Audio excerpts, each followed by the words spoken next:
So here's the Sony A6400. I already make a comparison with the Osmo Pocket of the Sony A6400.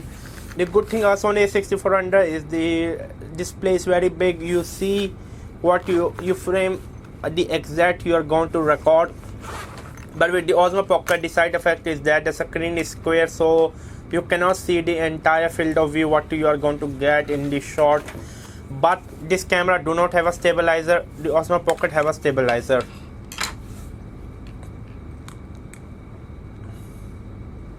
So as you can see, I can't get it but frame the entire frame because of square.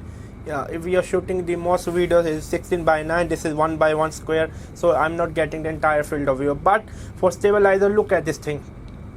Look at this thing. This thing is tiny. Should you get the Osmo Pocket or A6400 for vlogging, get the Osmo Pocket.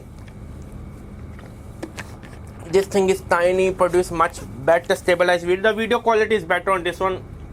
Again, I compare the video quality and stabilizer. This one is just my opinion. For vlogging, get the Osmo Pocket. Don't get this one. I'm really very much disappointed unless you are going to get a gimbal. Get the Futek G6 Plus. It's very cheap gimbal, only $200. Other than that, get this one. If you need better quality, get this one with a gimbal. You can't vlog because there's no IBS. The stabilizer is very bad in the lens. Just alone I can say subscribe.